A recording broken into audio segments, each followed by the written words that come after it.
Jeffrey wakes up. He's already late to school, but he grabs his phone. Jeffrey's depressed. Is this all there is to life? Just go to school, go to work, and then die? Isn't there someone who can show Jeffrey a better way? Adonis takes Jeffrey under his wing and shows him the ultimate life for young men. He teleports him to Bali, surrounded by other masculine men. They're lifting weights, they're talking to girls, they're eating good food. He lives in a beautiful villa, he drives a motorbike, he makes money online. You can achieve this, Jeffrey. There's a whole world out here just waiting for you to take life by the horns. Poof. Wait, what? We're back in Jeffrey's room. Was it all a dream? Did that actually happen? Oh, Jeffrey's gonna slump back into his old ways, isn't he? Wait, what is he doing? He's writing something down on a piece of paper. He's sticking that paper onto his wall. What does it say? For the first time in Jeffrey's life, he wrote down his goals. He smiles and gets to work.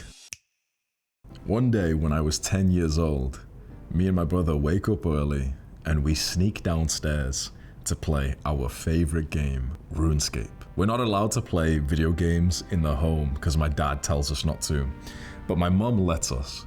But since it's a Sunday and he's not working today, me and my brother have this habit where every Sunday we wake up early, we grab our walkie-talkies, and one of us stands near the stairs, just hearing out for the noises that my dad might make if he wakes up, whilst the other one plays this video game like on the computer for like 5 minutes at a time, and then we switch and switch and switch. I was addicted to this game. It's kind of like an MMORPG. You have like a character in this virtual world, and you can literally play this game for thousands of hours without completing it. So that's what I did. Age 10, 11, 12, 13, 14, 15, 16. Every day, hours and hours and hours just put into the virtual world. I'm sat there with pizza, Doritos, Lucozade, like Mountain Dew energy drinks, brownies and chocolates, just eating and playing. Whilst other kids are learning to socialize and be confident with girls and go into sports clubs, every day I'm just playing video games, eating junk food, I'm watching porn and jacking off 2-3 times every single day through my teenage years. I get to 18, 19, 20 years old, eating junk food, like the unhealthiest food, from the takeaway where it's fried chicken with this greasy sauce, or it's from the supermarket, these bags of cookies, staying up late drinking. Eventually I start smoking weed every single day, which of course weed is the perfect companion to the life I was already living, playing video games every day. By this point I'm playing like Fortnite with my roommates, we're smoking every day, we're drinking 2, 3, 4 times a week, we're eating junk food. My entire teenage years and early adult years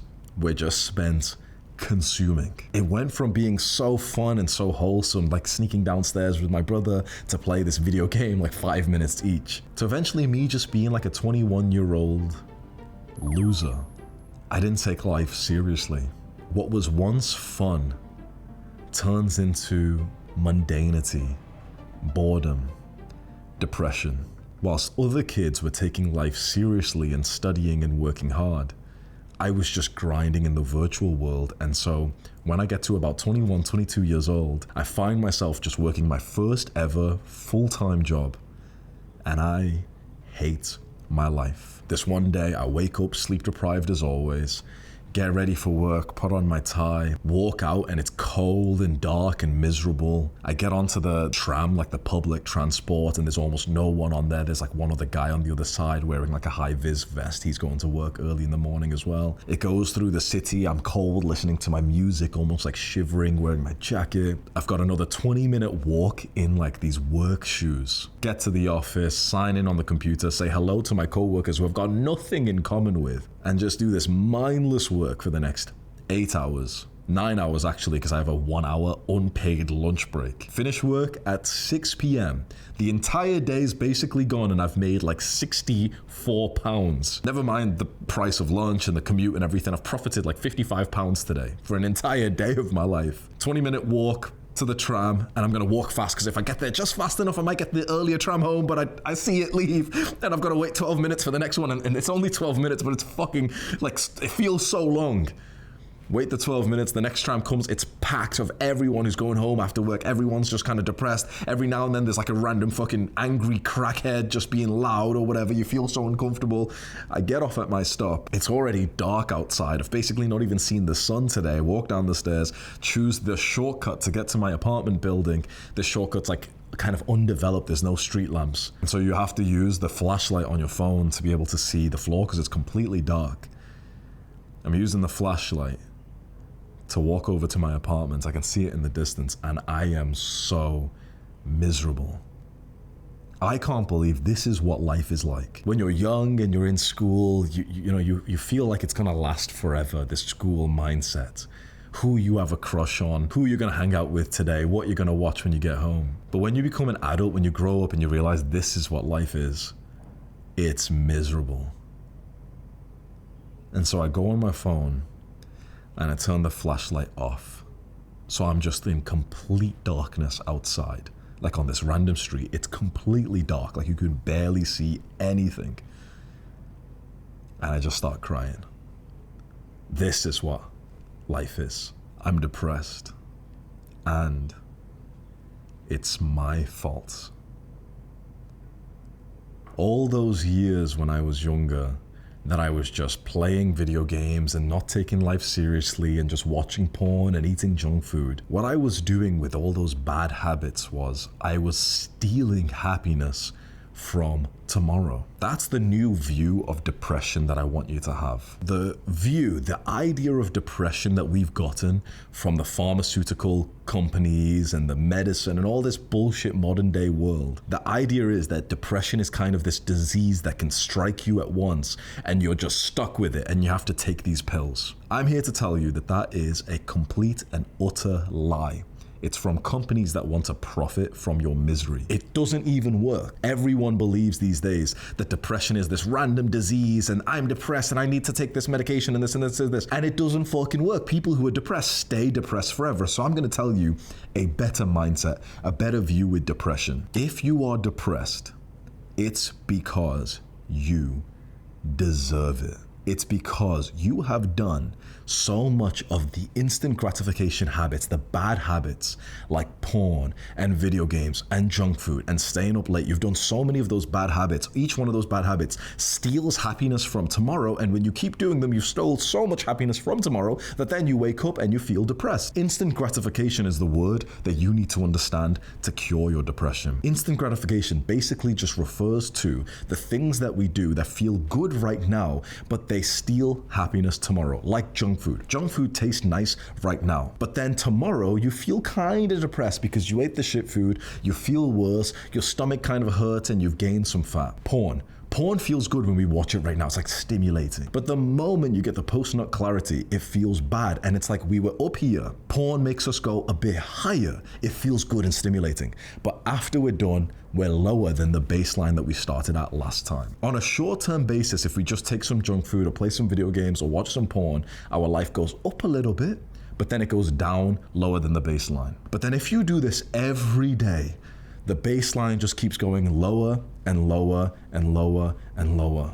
And that's the feeling of depression. When you feel depressed, it's because you have done so many of these bad habits that you've just lowered the baseline of your happiness so much to now that you look into the mirror and you're like, damn, I look like shit. I feel like shit. I've had a stomach ache for like 3 days straight. I get headaches like twice a week. I've been getting bad grades in school. I have no future prospects with my career or with a business. My physique looks like shit. There's no girls who are into me. I'm kind of ugly. I don't like the way that I look. I've got no confidence. I've got no good friends. Of course you feel like shit because every day for the past years and years and years, you've been doing these activities that makes tomorrow worse. When you eat junk food, it feels good right now, but then tomorrow is worse. When you watch porn, it feels good right now, but then tomorrow is worse. When you take drugs, when you play video games, it all feels good right now, but then tomorrow is worse. When you overdose on instant gratification activities for long enough, then you feel depressed. So then what's the big strategy to cure depression in just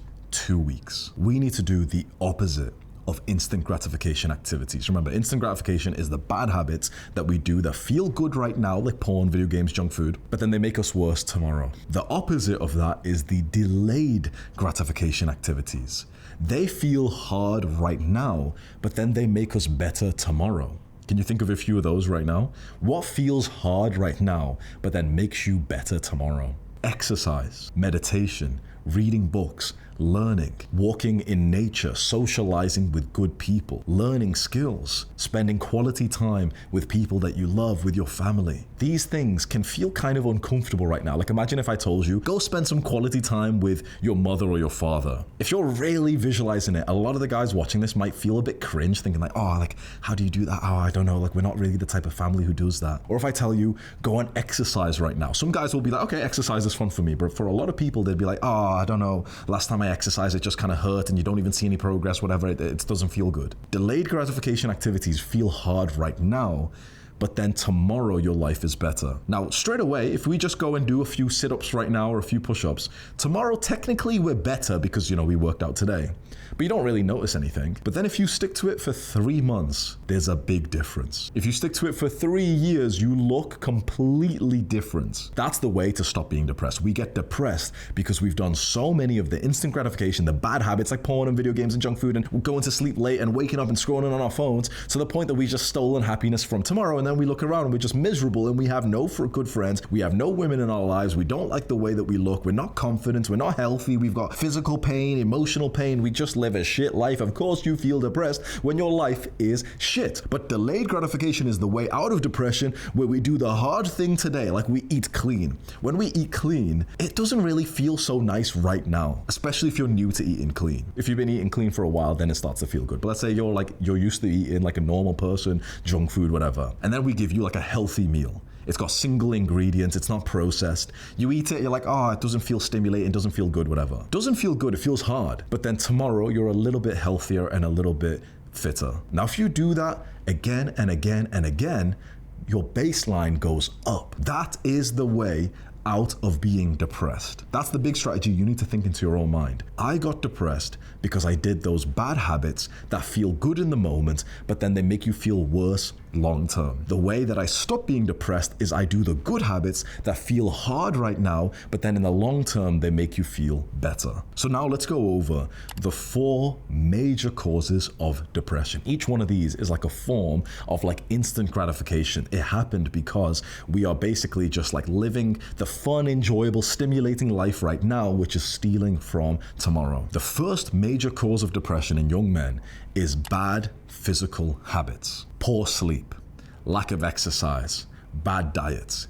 These things that just make you physically feel like shit. Like maybe you wake up and you don't even have morning wood anymore. Maybe you eat a diet that makes your stomach rumble. Maybe you're not even like drinking water or something, so you've got like a headache. Maybe you're just scrolling for so long that your head hurts and you just feel kind of numb and your attention span's all fucked up. This is one of the major causes of depression in young people. They just spend hours scrolling on their phone, destroying their attention span. Like their brains are literally shrinking. They've got all these bad, basic level habits, like they're not going to sleep on time. They're going to sleep at really inconsistent times. One day it's 9 p.m., the other day it's 11, right? You're probably thinking, oh, that's not so bad, 9 p.m., then 11 p.m. the next day. That's really terrible for your health. Or you're eating different foods. You're eating foods that like randomly you'll get the shits afterwards, or your stomach hurts, you've got a headache. You're just doing all these poor physical habits. This is like the foundation of a good life, that you actually feel good in your body. Now, the second major cause of depression in young men is social isolation. You've lived the kind of life because of instant gratification activities like video games, where you don't even have good people around you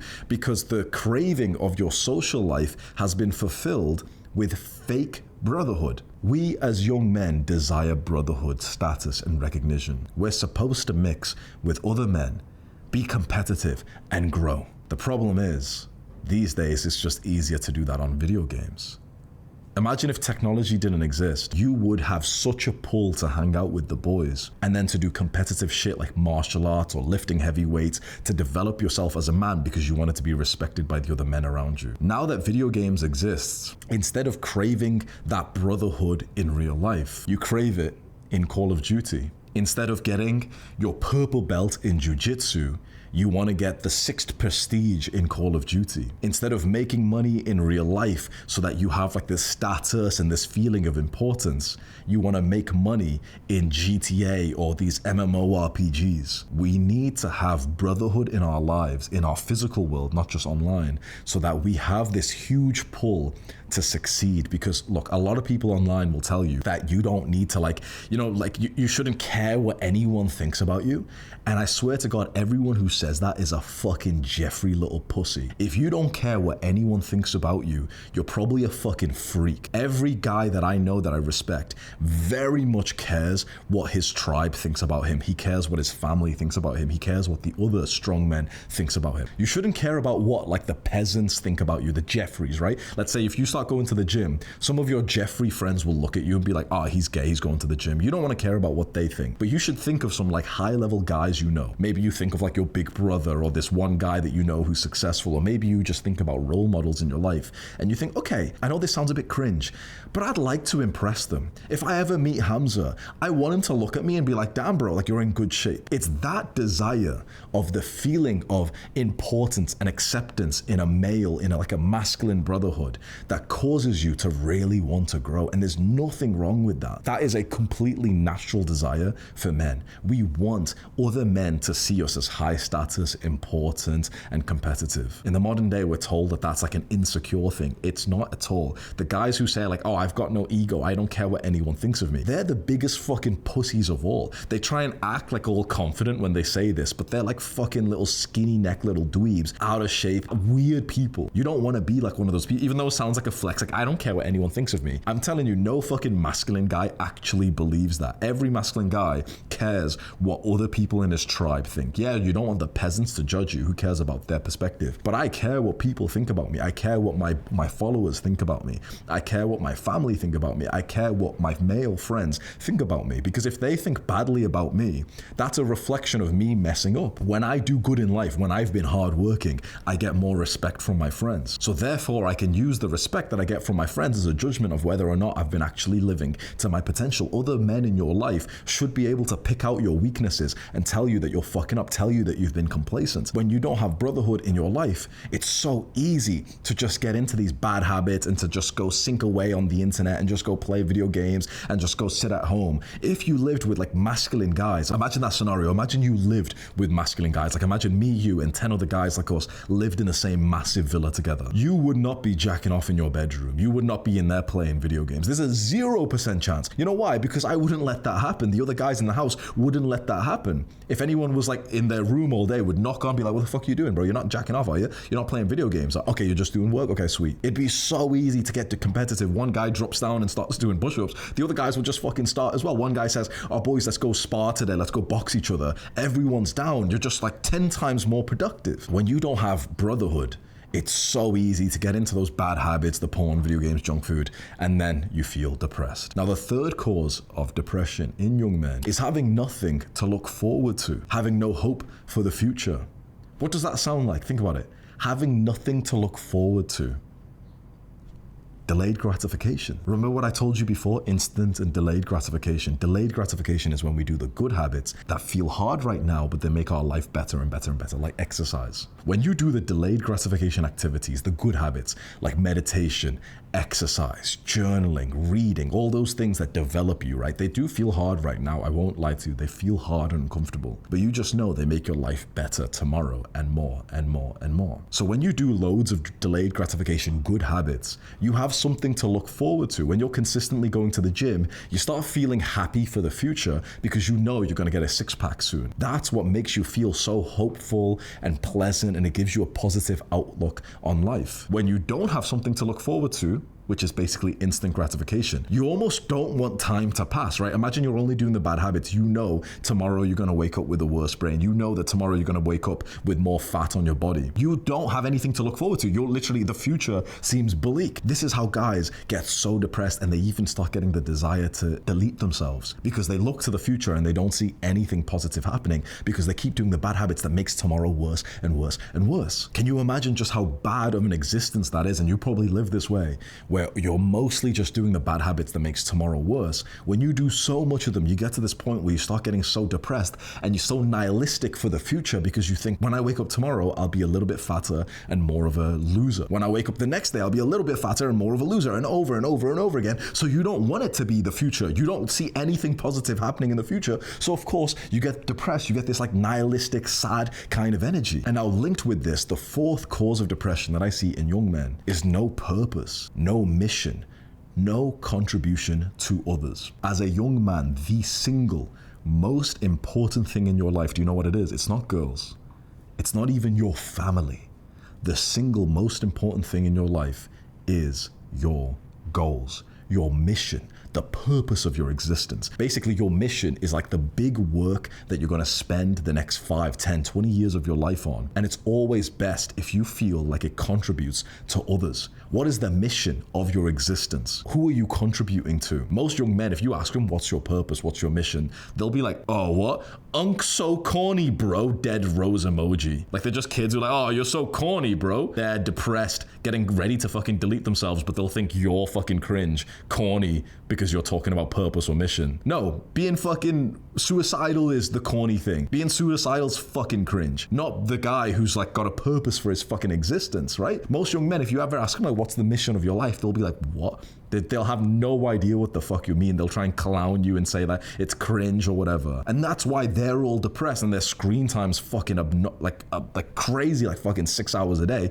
And so there'll be some guys watching this thinking, oh shit, like 6 hours is crazy. Mine's like 12. What is the mission for your existence? What is the big thing you're working on that's going to help humanity? This isn't just your work or your career. This is like the thing that you wake up for and you think, holy shit, I am needed in the world. Can you imagine how I feel? Think about the kind of videos and the work that I do. I wake up and I feel like I'm needed in the world. There's guys who come up to me with tears in their eyes and they say they would have deleted themselves if it wasn't for my work. My mission is to help the young men of the world. Can you imagine how much like energy, vitality that gives me? I could never even be close to deleting myself, because I'm needed on this world. When you feel like you're not needed, then honestly, that's where those thoughts come in, where you're like, well, look, I'm not needed. I'm just a drain. My family would be better off without me. That's how you get so depressed and nihilistic and suicidal. That's where you start to rationally, not even with emotion, you start to rationally just think like, my family would be better off if I died, right? This is because you are not contributing to others.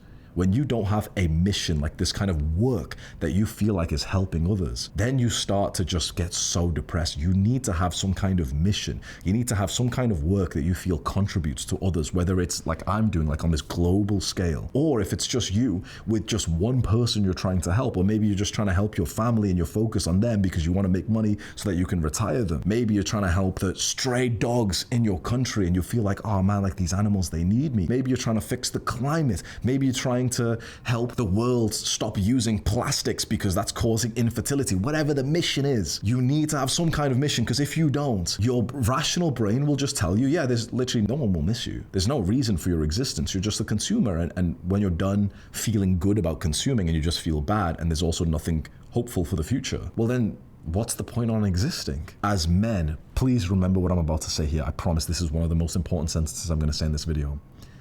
As men, we need to feel helpful. We need to feel helpful to either our family or to a certain demographic of people, like I do with young men. I feel helpful towards young men. We need to feel like we're contributing in some ways. For women, you know what's interesting? Not so much. For women, they don't have as much of this desire. A woman, no offense, but like, especially for feminine women, a lot of their focus is just on themselves. For a masculine guy like us, a lot of our focus is outward on other people. We have like the hero complex. Like we want to be a hero. We want to save people. If you don't have that, your brain will just tell you, yeah, there's no point in you even being alive right now. So think right now, one of the reasons why I'm depressed is because I just don't have a mission that feels like I'm actually contributing to other people. So I've just went over the 4 causes of depression in young men.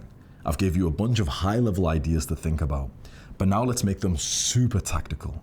Let's make them so tactical that if you follow the next section, I give you my word, within 2 weeks, you would have cured the depression feeling that you have. And I know what you're thinking, wait, what? Shut up. 2 weeks, you're gonna cure my depression that I've had for years? Yes. 2 weeks, of you following my advice is more effective than all of the therapists in the world put together. My advice is better than therapy. I give you my fucking word. I know there'll be some dorks watching this who are fucking taking antidepressants every day saying, oh, Hamza, that can't be true. Look at their results. For anyone who doubts me, look at their results. They stay depressed forever. For every guy who watches me and actually just tries what I say, they'll come back within 2 weeks. You'll see some of them in the comments after this video has been posted for 2 weeks saying, holy shit, it worked. I am telling you, this has helped literally millions of guys. 2 weeks of my advice, which I'm about to give you right now, I promise will be better for you than 2 years of therapy or antidepressants. You know why? Because I'm about to get rid of the reason why you have depression in the first place. When you take these stupid fucking medication like antidepressants, it only gets rid of the symptom, but your life is still shitty, so the cause of depression is still there. So now you take this antidepressant and now your dick doesn't work and now you're more depressed, but you don't really feel the depression, you just kind of feel nothing, which kind of makes you more depressed anyway. So you stop all that bullshit and you put your trust into the next section of this video. For just 2 weeks, you just try the things that I'm about to say, and you'll be one of the guys in the comments saying, I watched this video 2 weeks ago. I've been doing what Hamza said. I messed up a little bit, but I've been trying it as best as I can. And this is the happiest I've felt for as long as I can remember. Because this has literally worked, I'm not exaggerating, this has worked for over 1 million guys so far. 2 weeks is better than years of antidepressants or therapy or anything else you can possibly find. This is exactly what to do. Here are the 7 steps to cure depression. Step number 1, set goals. I want you to set some goals for the future that you can achieve. The reason why this is important, you're probably thinking setting goals, okay, I've heard this before, but look, the reason why setting goals is so important is that it gives you something to hope for in the future.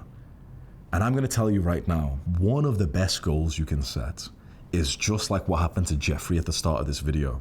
Adonis pops into his life and he shows him the ultimate life for young men. And that's where you're traveling the world with other guys just like you. You make money online so you can become kind of like a digital nomad. You can move to the hotspots of the world where you're away from family, away from everyone in your hometown who used to know you as the nerdy little guy. And now you can be anyone you want to be. You travel to places like I live in Bali, you travel to here with other guys who are just like you. Everyone here is on like self-improvement, reading books, meditating, eating clean. You hit the gym and lift weights with other guys that you meet here, and it's hype between sessions. Between sets, you're making each other laugh, and you go do some martial arts with them, some boxing, some jiu-jitsu. Whilst you're doing these sessions, you notice that there's so many pretty girls around, and all these girls read books. They watch like self-improvement content just like you. They've wanted to improve their lives as well. You learn how to flirt. You start feeling like this, like this fucking young man full of vitality. You're traveling the world with your boys. You're flirting with girls. You're eating good meals, you're exercising, you've got a great physique, you're confident, you're driving around on a fucking bike, shirtless, thinking this is the fucking life. That's the goal that I would set for most of the guys who are watching this. The goal of being like a digital nomad in a place like Bali. Make that your goal, and it's something that realistically anyone watching this can achieve within the next few years. You just need to make like a few $1,000s a month online, which is definitely tricky, of course, but if you put your mind to it for the next 1 to 2 years, you can achieve it, just like many people have. By the way, bro, there's tons of retards who have achieved this. Every day I'll speak to people who are like not intelligent at all, and they all make like 5 to 10K a month online. It's not like terribly difficult. You're probably more intelligent than most of these people. It's just that these people have just kind of like tried. That's it. So you set that as one of your goals. Along with that, maybe you set building like a really nice physique one of your goals, because going to the gym and lifting weights is so fun. It's such like a masculine sport. It's so stimulating. You lift weights for the rest of your life. You get strong. You look jacked. Every time you're shirtless or even when you're wearing clothes, you look at yourself, you're like, man, that feels fucking good. Boom. That's like your second goal. Maybe the third goal is that you want to have like an awesome girlfriend. Maybe you even want 2 girlfriends. You write that down. You write a couple of goals for you to achieve over the next few years. You visualize these goals in your mind,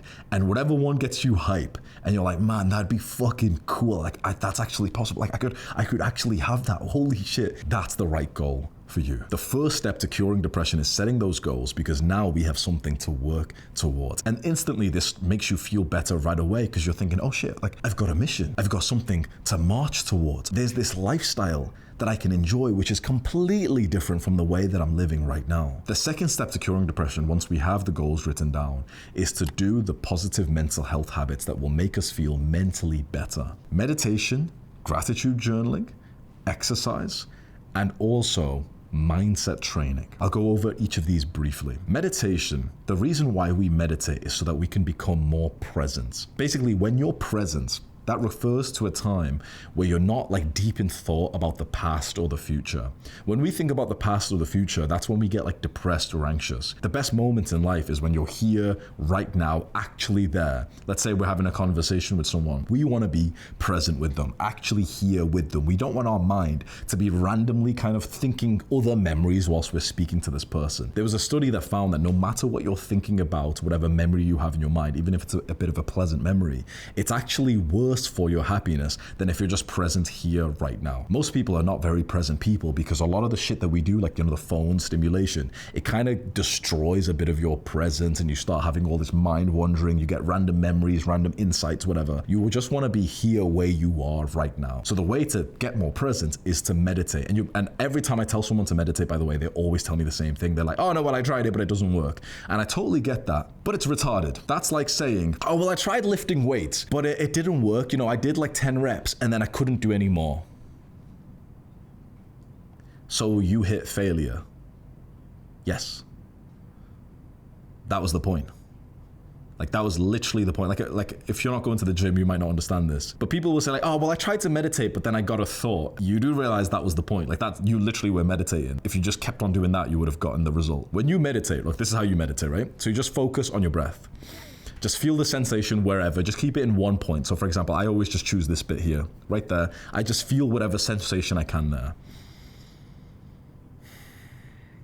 Within a few seconds, your brain starts to think about other stuff because it's boring, right? Your brain starts to think about this thing or this memory or this to-do list, whatever. The moment you catch your brain thinking about anything else, all you have to do is just focus back there again. It's like your brain focuses here, then your brain starts wandering away. You realize it's wandering away and you just bring it back here. Within a few seconds, your brain starts wandering away again and you bring it back here over and over and over again. Every time you bring it back to this spot, you've leveled up the skill of meditation. You'll get so good at this that your speed of bringing it back will be so quick that it'll feel as if it never really left in the first place and you're just there all the time. That's how you train. So if you ever try to meditate and you're like, oh, but I started getting thoughts, I couldn't stop thinking. That's actually okay. That's actually kind of even better because you noticed you were thinking. So the next time you try, and I would suggest you meditate every morning, by the way. As soon as you wake up, set your pillows upright so you can sit on the edge of your bed. Set a timer on your phone. You don't even have to download any app if you don't want to, but I just set a timer on your phone, 1 minute, 3 minutes. Just focus on your breath here. The moment you notice, oh, I've been thinking about high school or I've been thinking about this guy or whatever, just focus back there again.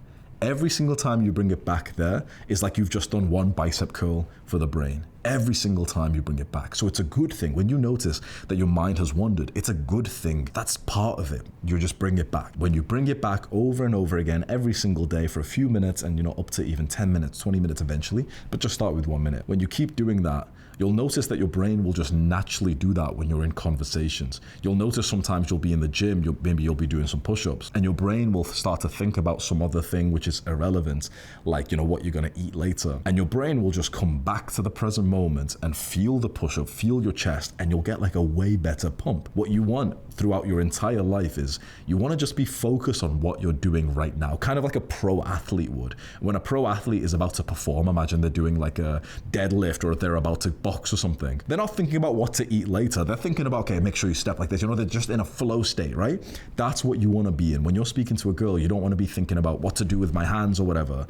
You just want to be here in this moment. You don't want any thoughts in your mind. And the more you meditate, the less thoughts in your mind you'll have, which I know sounds a bit weird, but I promise you, it's actually so much better for your performance. Like, you'll perform so much better in everything. The more you meditate, the more present you are. So make that one of your daily habits. Start meditating every morning. The moment your eyes open, you turn your alarm off. Set your pillows upright, sit up straight, and just set an alarm for like 1 minute or something and just do it as best as you can. It's literally just 1 minute. It's so short that you could do this every single day for the rest of your life, right? Think about it. Every single day for the rest of your life, you could do 1 minute in the morning. I would recommend doing it first thing in the morning. I'm talking your eyes open. You've not even brushed your teeth. You've not checked your phone or anything. Grab your phone, maybe even use your watch or something if you can't resist like scrolling on your phone, checking your notifications, whatever. And just for 1 minute, just focus on your breath. Boom. After a week, maybe increase it to 2 minutes. Get up to like 20 minutes, and that's fucking awesome. Do that, you'll be more present, and that will stop you from getting all these random thoughts that just make the day-to-day life less fun. Then the other mental health habit you can do is gratitude journaling. So that's where you'll take some time right after you meditate. You wake up, do the 1 minute of meditation. Right after you've done that, grab a pen and a piece of paper or the notes app on your phone, but I really think writing it seems to work better. And just write, today I'm grateful for. And just sit for a second and think, okay, what can I be grateful for? What's something that if it was removed from my life, would I really miss? And the first thing that comes to your mind is your mother.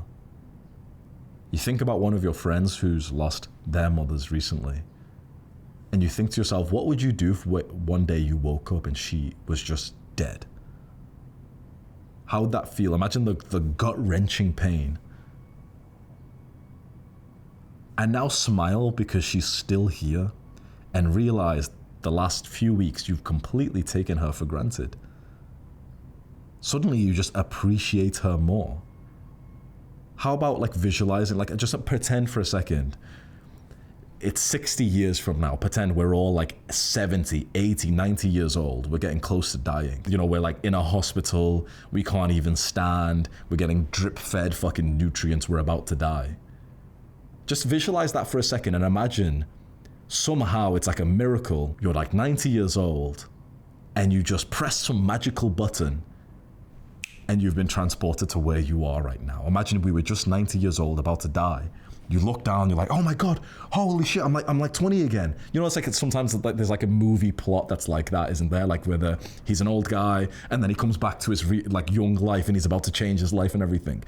There's no reason why you can't behave like that right now and just be like, holy shit, I'm young, my legs fucking work, I can jump, I can run. My parents are still alive. Why don't you just act like that right now? Think about it, what's stopping you from acting like you were just 90 years old and you've just been transported back to your 20-year-old version? What's stopping you from just pretending like your mother died and then snapping back and thinking, oh my God, she's still here? What's stopping you really from going into your mum's room right now, going into the kitchen, wherever she is, and just giving her a hug as if you had lived a reality in which she had died and now she's here again? What's stopping you from doing that? And I know it feels a bit cringe, doesn't it? Let's be honest. It feels a bit cringe to go and give your mom an extra hug today or, to do this. But I promise you will feel happier. Gratitude journaling, it's the act of you just sitting there and thinking, okay, if I lost something in my life and I just got it back, I would appreciate it so much more. So look around your room, think about the people and the things in your life, and just think to yourself, what can you be grateful for? Imagine you were in a car accident and you lost your arm. Imagine it got crushed and they had to sever it. And you had to get one of those weird fucking metal hands or whatever. And yeah, the technology is pretty good these days, but it's still not your fucking hand, right? And imagine how much more new things you'd have to learn. You'd have to learn to walk again or to grab things, whatever. And now look at your hand and just be like, man, I've got my fucking hand. Do you know anyone who's ever sat there been like, I'm so grateful for my hands? I'm so grateful for this clothing that I wear. I'm so grateful for the house we live in. We could have lived in a way shitter house. I'm so grateful that both my parents are alive. I'm so grateful for these devices that I have where I can connect to others. I'm so grateful for my joints, the fact that I don't have extreme pain. I'm so grateful for the pen that I write with. I'm so grateful for the school that I go to, for my teachers. I'm so grateful for my friend. You visualize each of these things just suddenly disappearing from your life. How much pain you'd be in if you went to school and you heard that your best friend had passed away. And then it's almost like you click your fingers and realize they're still alive. And all the things that you would have said at their funeral, you can say to them now. Do you see how powerful this practice can be? Because it makes you appreciate the things in your life. For all of our day-to-day life, we think about the things we don't have, the girl that we want, the money that we want to build, the physique that we want. The few minutes that you spend in this practice of gratitude journaling, it's finally some time where you're thinking about the things you do have and asking yourself, what would life be like if you suddenly lost that thing? So this is your new daily routine. You wake up, and the moment you wake up, you do the 1 minute of meditation. Just focus on that one spot. When you notice your mind's wandered, you bring it back, boom. Do the 1 minute of that, 2 minutes, 3 minutes, whatever. Straight after that, do some gratitude journaling. Sit there for a minute, think about something in your life, think about someone in your life, and just write down how it would feel if you lost them. And then write down how nice it is that you still have them in your life. And I know it will feel cringe, but what if you just go and tell them how much you appreciate them? What if things were worse? What if you were someone who has like this random disease or this physical ailment and you don't? There's someone your age right now who's disabled. There's someone your age right now who's 10 times more poor than you and your family. So it makes you appreciate the things you have. So imagine you've just spent the first 5 minutes of your day practicing your presence with meditation, and now just being sat there thinking about the good things in your life that you appreciate so much. What a powerful way to start your day. The third mental health habit is exercise. And so the type of exercise I will always recommend to young men is going to the gym and lifting weights. So you've heard of exercise, and most people, when they think about exercise, they think about just like running, whatever. And you can do that if you want. That's still nice for you. But I swear to God, I promise you, the single best form of exercise that you can do when you're young and even when you're older is resistance training, basically lifting weights. You go to the gym, you go to the weights section, you know, where there's those dumbbells on the rack and there's like the barbell, the machines, and you train with those. When you train with those, it will hurt, you know, you'll like do like this chest press and it will hurt your chest. But after a while of doing that, you'll literally build some muscle and your physique will look better. And this is the sport of bodybuilding, weightlifting. And I promise you, bro, it's so good for you. I started 11 years ago. I had like, you know, this normal kind of skinny physique with a bit of a fat stomach. I've built like such a good physique now where I get compliments from people all the time. I walk into buildings and I swear to God, the staff who work there, every single time, like these days, they call me handsome. You know, like they're so happy to see me. They ask me to flex, whatever, because I've got like a muscular physique. I'm 6'1". I weigh about 210 pounds now. So I'm fucking big. I'm like a bit, you know, like a bulky, like kind of high body fat right now. But like, you know, I'm like big. It feels not just like for the vanity of how you look, but it's just such a good sport because when you're lifting weights, it's all about the number you can lift. Like, okay, so I can do this bench press for like 20 kg, for example. But if you keep doing it, you eat right, you sleep and you train hard, next week you can do it for 22.5 kg, 25 kg, 30 kg. You stick to the same exercise. Let's say it's like the barbell bench press, right? Just like this. When you first start off, like when I did, 20 kg was too heavy. I could probably do about 10 kg. These days I can do about 124 reps. So you have, imagine it's kind of like I'll try and explain this to you because I've been doing this for so long, but just imagine how nice this is. Imagine, let's say you're 18 right now and you watch this and you start weightlifting, and there's an exercise you can do right now like the barbell bench press, and you can use 40 kg on it. You'll still be doing the exact same exercise 10, 20 years from now. And you'll remember the days where you could only do 40 kg, but now you can do 140, 160. And it's like the exercise has like grown alongside you. I was 17 years old when I first started weightlifting, and like the barbell was too heavy for me to press like this. You know, I'm lying on my back. It was too heavy for me to press like this. I've bench pressed 3 plates, 140 kg before. So it's like, it's not just, you know, you'll look sexy, which by the way is really fucking nice. When you look sexy, bro, it's so easy to attract girls when you've got like a sexy physique, and also, you know, the confidence that it gives you. But also it's just the sport that also makes you look forward for the future, because you start and you're like, oh man, like maybe in like 6 months from now I could bench press like 60 kg or 100 kg, you know, and you start like hyping up for the future, thinking, oh man, like this sport it's giving me a reason to work hard. You know, if I don't quit, I'm gonna build like the 10 out of 10 physique that I've always wanted. And it just, bro, it's so nice when you can walk around shirtless. Of course, you know, depending on where you live, maybe you live in like a cold country, but let's say in the future you move to somewhere tropical like Bali, you can just walk around shirtless. So I'll drive to the gym on my bike, like, and I'll literally just be shirtless when I drive. And I swear to God, the amount of girls and guys who will look over at me, because I'm like fucking thick and jacked, right? The amount of people who look over at me, the amount of people who like flex whilst they drive past me, it makes me feel so fucking nice, man. It's like such a great sport. So you start exercising, you start lifting weights, you start building this physique, which makes you confident. You get physically strong, which is so good for your health as well. Naturally, when you get into this, you start thinking, okay, okay, I really want to make muscle. I want to look sexy. So I'll start to sleep better as well. I'll start to eat cleaner. I'll start to really take the gym seriously, conditioning. I'll start to like double down on hydration and mindset and everything. And so your entire life changes when you get into the sport of bodybuilding, like of building a physique that you're proud of. And remember I told you that having the right mindset was really important with your mental health habits? There's a book that you can read, which I always recommend to people when they want to improve their mental health. And the book is called The Magic of Thinking Big by David Schwartz. Go and get that book. You can go find it online for free. Maybe go buy it on Amazon or whatever. I promise this is the book that every young man should read because it's like an old school success book. A lot of books these days are written by authors that are like left-wing, skinny little pussies that I'd fucking slap. You know what I mean? Like these fucking little cowards. And basically, they'll write books that will tell you like, hey, don't be so ambitious. You know, live more of a balanced life. It's okay to be a loser. I fucking hate books like that. This book that I'm recommending to you is like an old school book, which is the opposite. It's like this old school guy saying that, yeah, you can achieve the goal. Work hard, work even harder. You can work harder. You can be ambitious. You can achieve any goal that you want. That's the kind of mindset that you want. Go get that book, The Magic of Thinking Big. Start reading it and it will really help you with your mental health journey. The third step to curing depression, and this is linked with our first step of setting goals, is to choose your purposeful work. So remember, we set goals, and one of the goals you probably set was, okay, at some point, I want to make money so I can leave my family's home, I can move out, I can move to wherever I want, I can move to the place in the world where people like me are, like Bali, Thailand, Dubai, these kinds of places where like young, ambitious people are going. Now is the time for you to think about what the purposeful work that you could get into. What's the mission, the contribution? We want to make money. We don't just want the money. We want to make the money whilst feeling that we are contributing to the people that we care about or to the cause that we care about.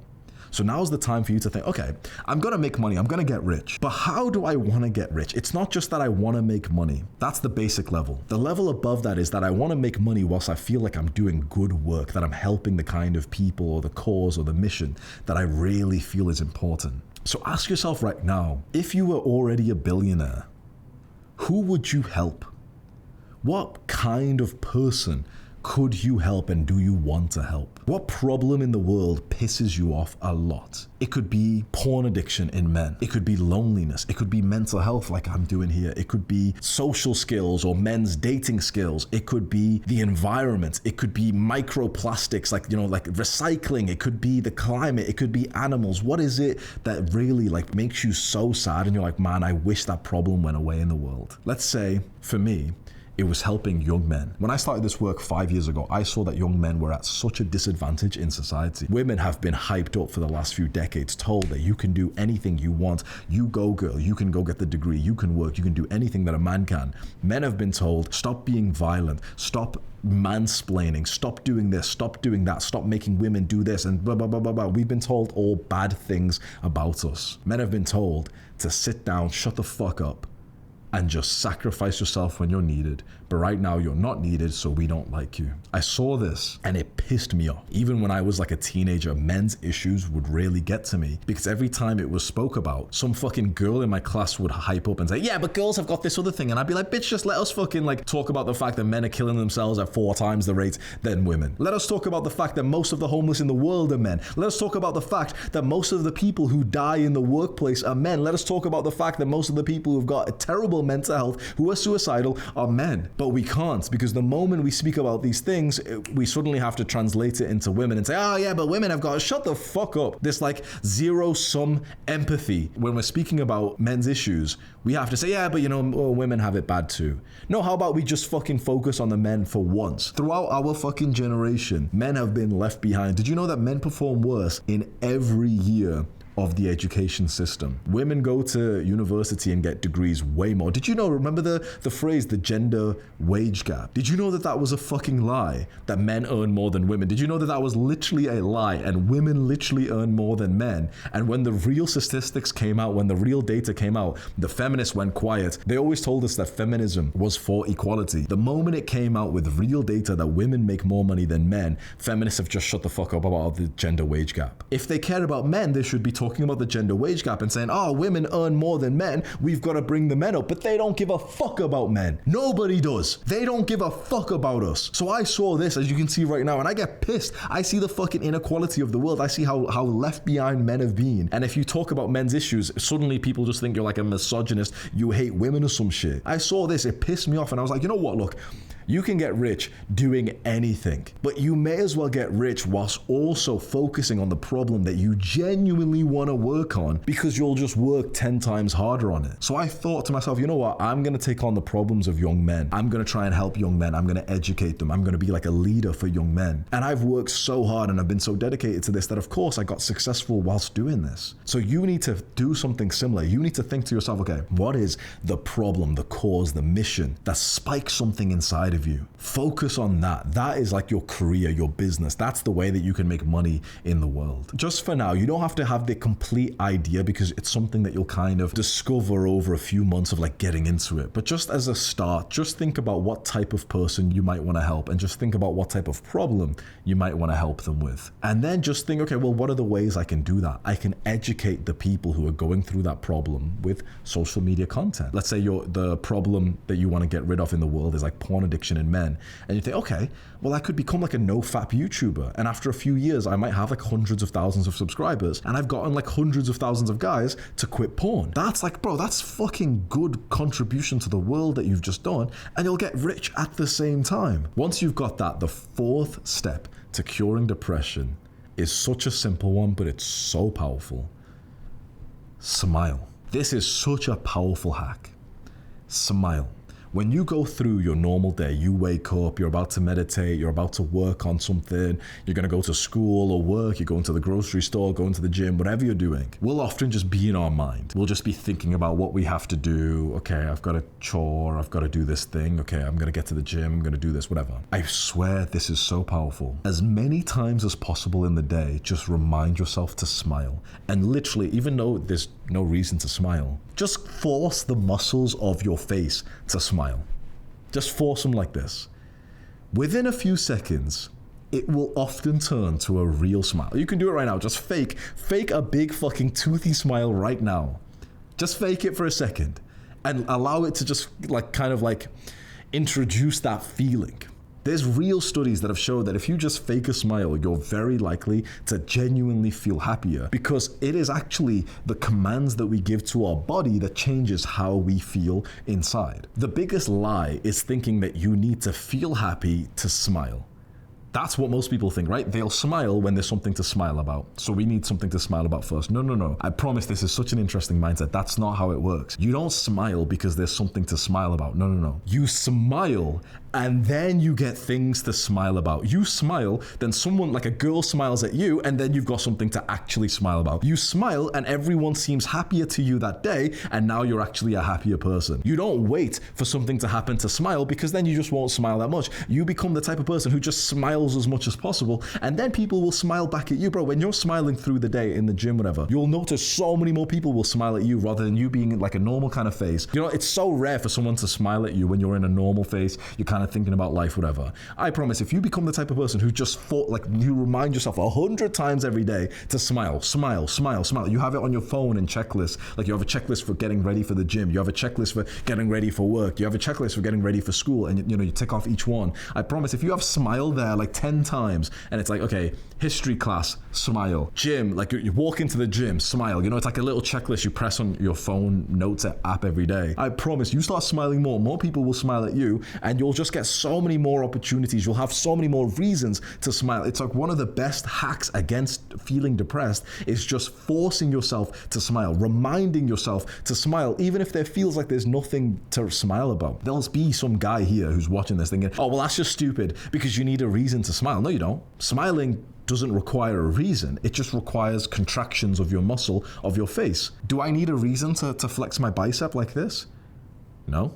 I can just flex it. How about, can you move your eyebrows up? Can you do that? Right, do this with me, right? You can do that, right? So just like we can move our eyebrows up, we can also just smile our lips. And it feels a bit silly, But just do it and just feel the goofiness of it, the absurdity of faking a smile, and it'll often just turn into a real fucking smile. And then it'll get you into the mood where when I by the way, I do this, I smile as soon as I wake up, right? I try to like always remember that. When I'm driving to the gym, I smile. What will happen is you'll start to actually get into a good mood, because whatever we do to our body changes how we feel, right? Imagine if I told you to sit small like this, you'll start to feel more anxious and whatever. When you sit bigger and you take up more space, you start to feel better. You start to feel more confident. One, because your body starts getting this message of, oh yeah, he's a confident guy. But also two, people start treating you with more confidence. If someone saw me sit like this, they'd think, oh yeah, this guy's a bit more confident, just in their subconscious mind. And they'd treat me like that. If I was like this, they'd treat me worse. If I'm like this, they'll treat me better. Likewise, if I smile, more people will smile back at me, which will give me a reason to smile again. So as many times as possible, set like alarms on your phone, checklists on your phone, reminders, whatever, get into the habit and just smile, smile, smile, smile. Get like a few people you see all the time, like this girl in school or this teacher or your mom, whatever, and always think to yourself, smile before they just about when they see you. Just be the guy who smiles so much more. And if, by the way, you're going to the same environment, like school, for example, and you're not really the smiley kind of guy, just start anyway. I know it might seem a bit weird. Oh no, but you know, I've kind of set the vibe that I don't smile when I open the door to like my classroom, but you can. And girls will be like, oh, you look happy today. They'll literally speak to you. It's easy for you to speak to them. And they'll say, oh, you're smiling. You've got a nice smile. You look happy today. And say, oh, thank you. Like, how was your weekend? And just have a chit chat with them. You don't have to think like, oh yeah, but you know, I've kept up the aura that I'm not the smiley guy. I'm actually the nonchalant. Stop being fucking gay, bro. I'm actually the nonchalant type of guy. Stop being a fucking internet addict, bro. Oh, I'm nonchalant. Shut up. You look like a fucking, like the nonchalant guy who's trying to act serious. You look like unwelcoming to people who want to speak to you. When you smile, it's so easy for other people to come up to you, to wave at you and smile back at you. And also what helps, by the way, again, the same thing. When you move to the type of place where a lot of people are just smiling, I swear to God, where I live is like the land of the smiles. You walk into a cafe, all the staff are smiling, like genuine, not like commercial kind of American style, but they're like genuinely happy people here. You go to the gym, there'll be girls who walk past smiling and everything. It becomes so easy to talk to people. Now that you've got your goal, the mental health habits, you know the direction you're going to, you've got a bit of a mission to work on, and you're smiling, the fifth step to curing depression is to get into more of a playful mood. This is why smiling is so important. Do you remember as children, we used to just have like this playful energy throughout the day? We'd see like a puddle on the floor and we wouldn't walk around it. We'd just randomly stomp through it and our pants would get a bit wet. Or we'd try and jump over the puddle. Imagine you were in like the forest or the woods or whatever, and there was a bit of a ditch like this. You and your friends would just like randomly just sprint and decide to jump over it rather than walk around it. You'd see a tree and you just climb it. You'd pick up something from the floor and you just randomly throw it to somewhere. You'd grab a leaf from the tree and look at it and tear it into little pieces, whatever. You'd do all these things. You'd play, you'd integrate with nature, with society. When we become older, we just kind of stop doing all that. We just put our AirPods in, we just walk to like school or work, and we just don't interact with the world anymore. We see a puddle, we walk around it. We see a tree that would be great for climbing, and we just walk straight past it. Why?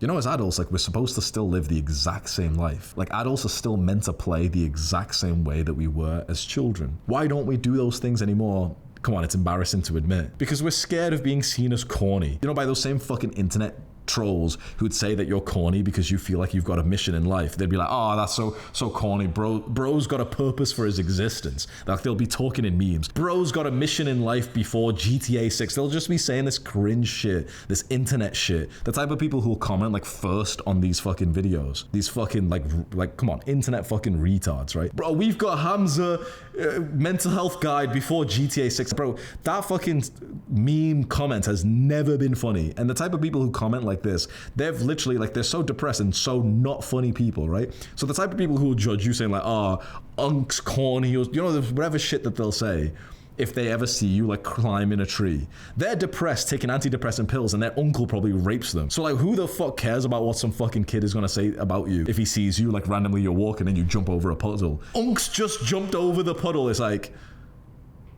you sound like a fucking retard. Right? So don't worry about any of these fucking dead rose emoji kids who judge you. That's the reason why we won't do these playful things anymore. That's the reason why when you see a tree that would be great for climbing, you wouldn't do it because you're scared that someone else from your school or some fucking kid will see you and take a picture of you and say like, oh yeah, he's climbing a tree. Like, unk's enjoying nature. Okay. Why are you scared of these fucking little trolls? Why are you scared of them? Really, when you think about it, overall, your life will be better. This is particularly, to the generation Z or X or whatever. The kids who are watching this who are like under than 18 years old, you guys are so scared of like getting publicly outed for doing anything that can be seen as cringe or corny. Like, I feel so bad for the young generation because you're so scared of behaving in a way where people will like judge you. In my generation, like, we got, Snapchat and Instagram when we were like 16, 17 years old. But these days, kids are so like fucking, like, they'll call, they'll just fucking chat shit about each other and say, oh, he's so corny, he's this, whatever. So now every kid that I speak to who's like younger than 16, they're so scared of being different. Like, they all have the same like TikTok haircut. They all have the same taste in music. They're all like little sheep, like little bots going through the same fucking NPC, like hole in the wall. Because if you're different as a young person, everyone else will say like, oh, he's so corny, he's trying to be a content creator. But it's like, bro, like, what do you lose by some fucking retard saying this about you? That guy's not getting his dick sucked. He's a fucking little loser. So like, who gives a fuck about these fucking kids who will say shit, right? And if you're older, then you shouldn't even give a shit anyway. Like, and I said before, you should care what people think about you. Obviously what I meant was like, you should care what like fucking intelligent people think about you, what some high performers, some successful people, not some fucking, some retard from your class who's gonna post about you on Snapchat saying like, oh, I saw him climbing a fucking tree, that's so cringe or something. Who gives a fuck about these kids, right? Who gives a fuck about these little retards? So the fifth step of curing depression is for you to start acting like a child again, in this playful energy. Go climb a tree. Like, seriously, imagine that was like a part of your daily habits, like your checklist. Climb a tree. You go on a walk or a bit of a run every day. You find a tree, like you're looking around for a good tree to climb, and you climb it as high as you possibly can. I promise, you can't be depressed when you're climbing a tree. You just can't. I guarantee you'll start smiling. You'll start like, breathing heavy as like a little kid, like you're trying to like figure out which one to go on to next. I guarantee, bro, you go climb a tree today, it's better than taking antidepressants. I guarantee it. All the decades of training that all these fucking gay little therapists have trained for in university, all the billions of dollars that these like pharmaceutical companies have spent on antidepressants and all this shit, and climbing a tree is literally better than all of it put together. Just go climb a tree. Next time it's raining, go for a fucking run outside in the rain. Go shirtless. Whenever there's a puddle on the floor, jump over the puddle.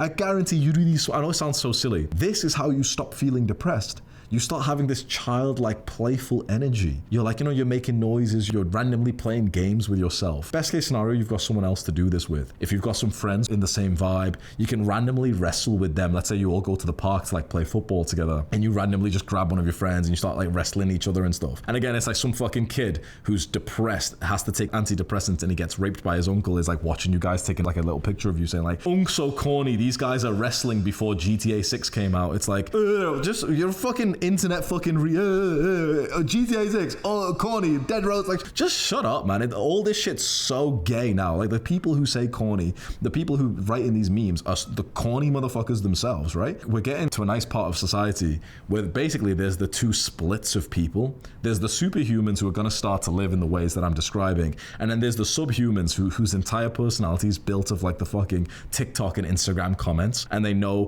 what to call someone corny for, or what meme is popular these days or something. Like, we had memes back in my time, but it was like a fucking like dog meme or some shit, or like bad luck Brian or some shit, it was like fucking just a JPEG or something. These days, like, there's just kids who are like so hyper connected to the internet, they'll try and mock you for like the way you're living. But these kids are fucking like little weirdos anyway, so who gives a shit about what some fucking kid comments? So these days, if I see a kid comment some shit like "unk fell off," I always just reply with the same thing. I'm like, grow up. You're a shit saying on society. You're like a fucking weird internet consumer.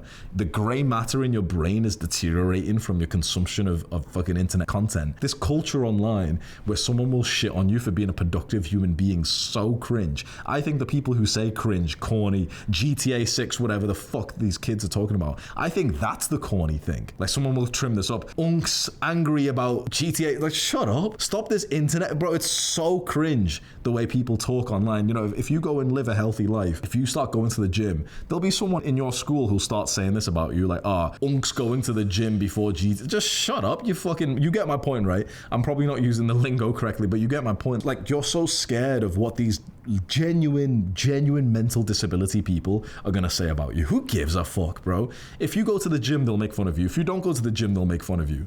If you're poor, they'll make fun of you. If you're rich, they'll make fun of you. So clearly their fucking judgment of you is just fucking useless. Like, who gives a fuck? You should think about your own judgment of yourself. And also, this is what's controversial, but I think it's good. You should think about what some high-level people would judge you on. Let's say me, right? Maybe I'm like a role model in your life. You should think to yourself, how would Hamza judge me if I go to the gym today? He'd nod his head and think, okay, sweet. He went to the gym, respect. You should be, okay, well, I'll go to the gym. Not just for Hamza, but because he's maybe, like, I may be someone that you kind of look up to. I'm 28 years old. I'm a millionaire. I've got millions of followers. I'm a happy guy. I've got a great physique. I've got a good social life, good dating life. Bro, I've achieved like basically every young man's dream in my fucking 20s. Most guys don't even become a millionaire in their life. I became a millionaire in like 4 years of trying. Right? That's pretty, like, come on. Unks, glaze, just shut up, bro. Fucking hell. Oh, just shut up. This fucking internet. But you get my point, right? So I've achieved a lot. So you should be thinking to yourself, like, okay, what would Hamza think if he saw me climbing a tree, or if he saw me, you know, being like this happy guy who's speaking to like the elderly person you walk past, having a conversation with them? Hamza would respect me for it. Okay. Well, then I'm going to do more of that. What would Hamza think if he heard that I went for a run in the rain? He'd respect me for it. When you think too much about your social circle and, you know, the internet, you'll be thinking, okay, what would they think if I went for a run in the rain? And you just kind of visualize the type of comments. Oh, bro thinks he's the main character because he went for a run in the rain or some shit. And it's like, yeah, you'll start to get scared, but you've got to remember the people who will judge you for living like a playful life, they're all depressed. So don't allow their judgment to change your actions. Try not to think about their judgment at all. Try to think of the judgment of people who are at where you want to be in life. What would those retards say if you tried to make a business? They'd insult you and they'd call you names. What would the businessman say if you tried to make a business? He'd respect you and he'd want to help you. So even though this is such a simple step number 5, be more playful, you can see it's quite a big thing because we are supposed to be playful creatures. We're supposed to be silly. We're supposed to goof around and play fight and wrestle. You know, just like lions do. Lion cubs, but also the big lions. They'll just playfully wrestle each other. Dogs do this. All kinds of animals do this. We're supposed to just play. But people will judge you for this. And I'm telling you, the big reason why a lot of us feel depressed is we're so restrained in our behavior because we're so scared of how people will judge us. Step number 6 to curing depression is to improve your social and your dating life. When you are socially isolated from other guys, and when you're not good at like flirting with girls, you start to get quite reserved inside of yourself. You start to feel really bad. You overthink, you get anxiety. When you've got a great social circle around you, and when you're good with women, you get this extra level of confidence that really makes like life so much more enjoyable. And I know what you're probably thinking is like, oh, well, you know, girls are a distraction. I don't really care right now. You and I both know that's bullshit. You and I both know that if there was a girl who was genuinely into you, you'd be so happy. So don't bullshit and say like, oh, well, I don't care about girls. They're just a distraction. Because if you're actually honest, you'd love to like go on a date with a funny girl right now. You'd actually love it, right? It's so easy for us to say like, yeah, I don't care about girls. What we really mean is like, yeah, I'm not really attracting girls right now, so I'll just pretend that I don't care about them. When actually I do. I'm just not very good at like attracting a girl right now. And there's nothing wrong with saying that, right? If anything, admitting to yourself that you do want a girlfriend or you do want to go flirt with some girls and you want to make some friends is actually such a positive thing, because then you'll actually have the desire for it more and more and more. So to make progress here, you've got to become the kind of guy who girls are actually attracted to. And it's not as simple as just like, you know, build a physique and do some looks maxing and get some nice hair or anything. A lot of it is about understanding female nature and becoming the bad boy that girls actually want. Like, girls want two kinds of guys. They want the bad boy and they want the nice guy. They want the nice guy to text, to become more like a friend with. You know, the nice guy, you've probably been him, is the one who the girl will text and Snapchat and get like Snapchat streaks with, but she won't suck his dick. You probably have a couple girls who actually see you as a nice guy right now. They'll text you, they appreciate the friendship that you have, but they're actually getting fucked by someone else. You might be thinking, no, not the girl I'm speaking to. Yes, bro, yes. They want the nice guy and the bad boy. And if we're being honest, most guys, when I tell them this, they're like, okay, Hamza, tell me how to be the bad boy. I completely get what you mean. I've been the nice guy before. I've been like the friend. And I was like, I don't want to be in that fucking role. I'd rather be the guy that these girls are coming to fuck, right? That, you know, that they're really obsessed with. How do you be the bad boy? You've got to understand female nature. You've got to understand how to flirt and how to carry that sort of whole personality. This is why I made an entire like 6-hour course on how to be the bad boy. I'll put it as the top link in the description. It's like my program where you get like a ton of courses, but one of the courses in there is a full guide. It's called like the red pill course. It's a full guide on becoming the bad boy that the girls actually want to fuck. So you take that course, you learn, and you start getting way better in your dating life. And again, this is kind of like the weightlifting, you know, the exercise that I told you, where it makes you kind of happy for the future because you see yourself in the future getting better and better with girls. And now the 7th and the final step to curing depression, putting this all together. You know, we've covered a bunch of steps, but it's time to put it all together.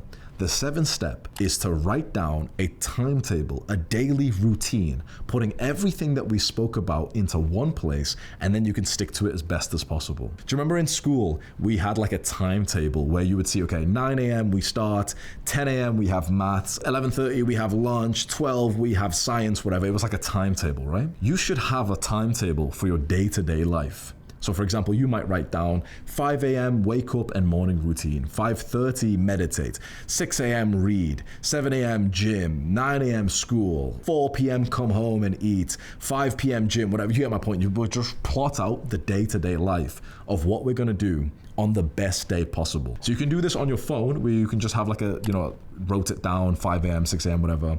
You can do this on like Google Calendar. You can do this on a piece of paper, but just somewhere you should have your daily routine written out. So you know that, for example, you're going to wake up and do that morning routine, which I told you about, where you're going to meditate and do the gratitude journaling first thing when you wake up. Then you might need to get ready for school or work and you're there for a good few hours. Then you'll come back. What time will you go to the gym? What time will you eat? You plot all this out, writing like the hours of the day down. And you have this timetable, this routine, as if it's like the best day possible. The big thing, the big mindset here is knowing that this is the best day possible, and you're probably not going to stick to it like 100%, and that's okay. If you stick to this timetable even 30 to 40%, you'll actually be like living a way better life than you usually are anyway, right? Most times when I'm helping a young guy and I tell them to write this timetable, they'll come to me and be like, oh, Hamza, I kind of messed up today.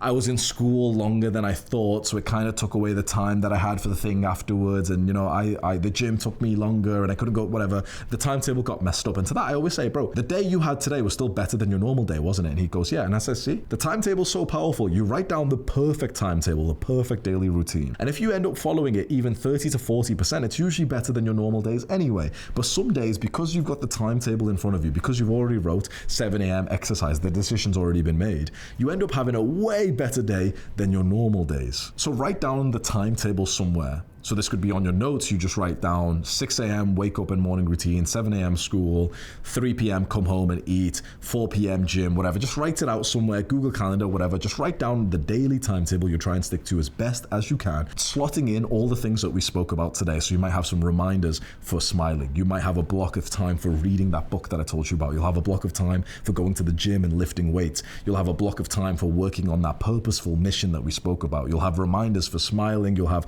a block of time for learning how to be the bad boy that girls want. You'll block all these times into your daily schedule, and once it's set, you just keep your schedule open as much as possible. You look at that on your phone instead of scrolling. So you know how sometimes when you're on the bus or you're having a shit, you just end up like scrolling. Instead of that, just keep the same page open on your phone. Just stare at the timetable. And what you'll do is you'll stick to it way better than your normal days. It'll be right there in your face. Okay, after this, I'm going to go and do that. After that, I'm going to go do that. And it's just so good for you to just remind yourself. You know, there's a reason why schools and the military have their people on timetables. Because after a while, you start to kind of know what you're supposed to do after the current thing, right? It's about 9 a.m. right now as I record this, and my body's getting ready to go to the gym because I always go to the gym about the same time every single day. So it's almost like a habit, but for your entire day. Do you see how powerful that is? Those are the 7 simple steps to curing depression. And I just want you to do a visualization right now, just like we did for Jeffrey. If you think about the life you're living right now where you felt depressed, you're living with your parents, you have no purposeful work, you have like a shitty social life, non-existent real dating life. You know, you're messaging a few girls, but it doesn't really count. That's the reason why you're depressed, because your life is shit. If I was you, I'd be depressed too. Now, I just want you to visualize what I genuinely believe is the ultimate life for men. I promise you this is so true. It's where you move to a place where there's other people like you, where there's other people who are switched on, who are ambitious. Bali right now, as of me recording this, is such an amazing place to move to for young men. You make a few $1,000s a month and then you can travel the world just working on your laptop. You know, I actually set this goal for myself. Back in 2019, I went on a holiday to Thailand with like an ex-girlfriend of mine. And this was when the phrase digital nomad, which basically means you make money online and you travel the world whilst working online. I traveled to Thailand and I was so hyped, things were so cheap, and you know, you got a motorbike and it was so much freedom, and you're not in your hometown, no one knows you, so you can be whoever you want to be. And when I came home from that holiday, I literally wrote down the goal. I wanted to make $2,000 a month online so that I could be a digital nomad and travel the world. And that's exactly what I achieved. So that's like I tell you, that is like the lifestyle. You make money online, you move to a place like Bali, you get your own place, you live by yourself. The best case scenario is that you connect with other guys who are on the same level as you right now. You're both trying to make money online, you're both, you know, on self-improvement, leveling up, so that in a year from now you can move to Bali together and you can literally share like a villa together. You've got that masculine vibe. And right now if you're thinking like, yeah, but I don't know anyone who'd even do that, remember I just mentioned that course that you can join in, you know, my paid community. Not only do you get the courses as part of that program that's linked in the description, you get this community of guys who are serious about self-improvement. So many of the guys there have connected with each other saying, oh yeah, like we're all working on this goal to be able to make a few $1,000s a month online, and we can go live together and travel the world together. That's like the life for young men. You make money online, you can travel the world with your boys, you can hit the gym with them, you end up flirting with girls in all these different countries, you get a motorbike here, you fly over to this place, you get a villa here, you go to the gym, it's sunny, it's beautiful, there's good people here, you're far away from your family, your hometown, so you can be who you want to be. You step into like this best version of you, you're training together, you're eating good food. It's almost like you're in this kind of like university kind of college kind of experience, but now outside of the education system with an online business. You're on self-improvement, you've developed yourself, there's attractive women everywhere, you're cold approaching, you're meeting new guys, you're training together. It's a fucking beautiful life. I've been telling so many of my followers to set their sights on moving to exactly where I live, which is Bali, and a bunch of my followers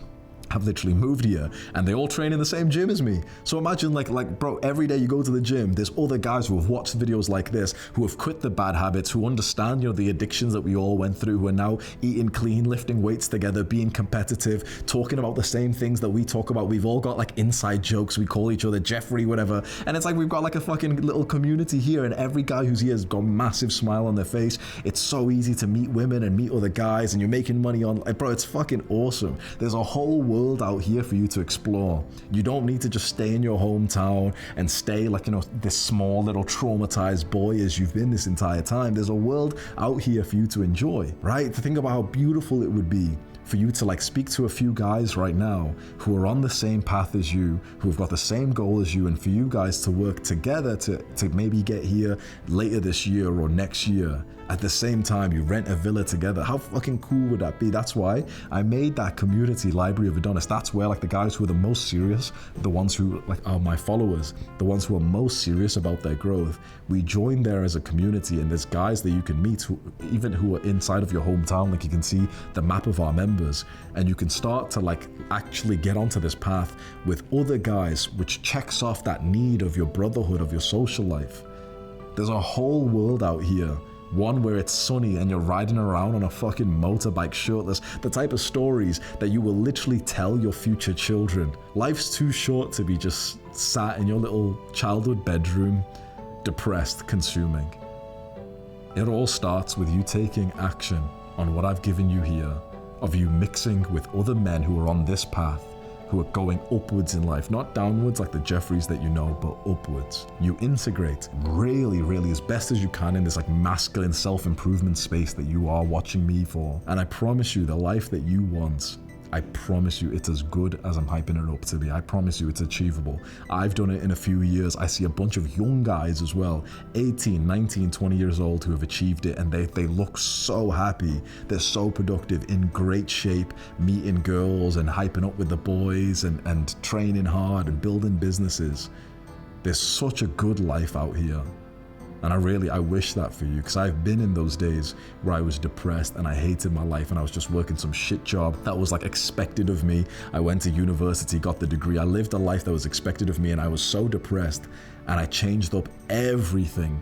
And I'm so happy now, so happy. And I know that it is possible for you to do the exact same thing. I want this transformation for you. I want more of our boys to start living like the real life, maybe moving out here. I know that's a big move to, move across the world to somewhere like Bali, but like that's something that you can set as a goal for the next like couple of years when you can achieve it. I really hope that this helps you. Do the hard work, especially when you don't feel like it. Mwah. Whew.